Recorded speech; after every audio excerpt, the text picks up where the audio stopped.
All right, Bob Hallmark in my hometown of Hawkins today. Practically everywhere in East Texas, if you go into any direction, you'll run into a distribution center or someplace that is offering meals to the public who may still have trouble at this point trying to cook, or may still be out of power, or just doesn't have the resources. And one of them is right here in Hawkins at the fire station. And joining us right now is our mayor, Susan Hubbard. And Susan, I guess tell us a little about this.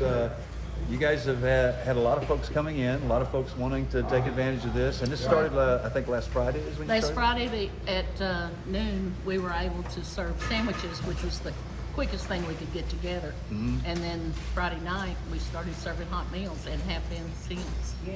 Now, you're getting some resources from unlikely areas.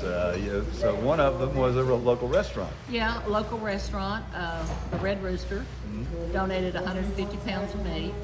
Then we had Little Sandy Hunting and Fishing Club, just right outside of town. They brought in a lot of vegetables, and a lot of other people have brought in meats and vegetables, and we've had monetary donations and volunteers, and we had Helping Hands, I believe it's called, out of Holly Lake, right? And they brought in some food and things, so we've had a lot, and which has been great.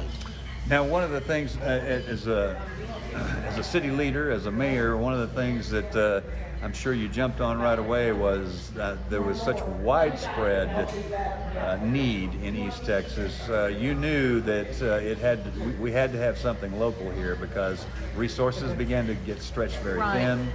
We've had some prior emergency planning meetings, and one of the things that we were told is you're going to be on your own anywhere from 2 to 5 days before the government can step in.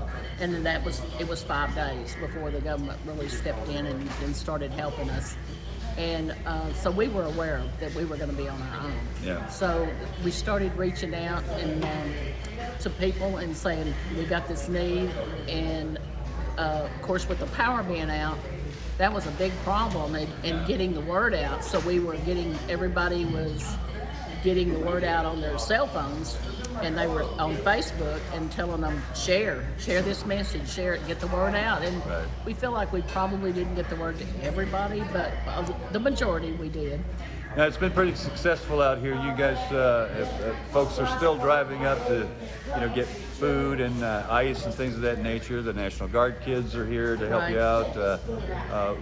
This is what government does, even on a city level, is that you respond to any crisis. Exactly. And that's been one of the great things I know that the people are very thankful for at this point. Right.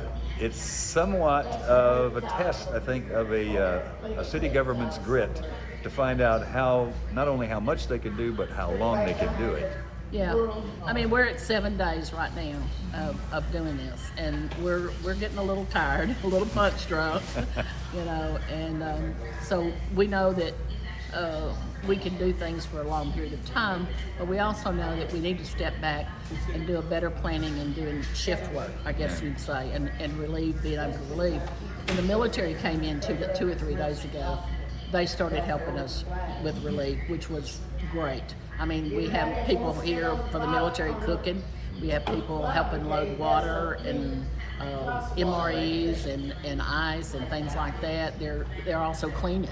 Mm-hmm. I mean, just the fact that at 9 o'clock at night when we shut down, we still got to clean this place, and so it's 10 o'clock and we're getting here at 6 in the morning and working. So, I mean, we're putting in long days, and that was getting real old real quick. And then when the military came in, it was a great relief right there. Gotcha. And now, one of the things that's always a priority is your citizens who are doing without, particularly those that may not have the resources to take care of themselves. Right. People lost an awful lot of food and things of that nature, and that's one of the reasons why you needed to be prepared for this, and you were, but you continued to make that a priority at this point.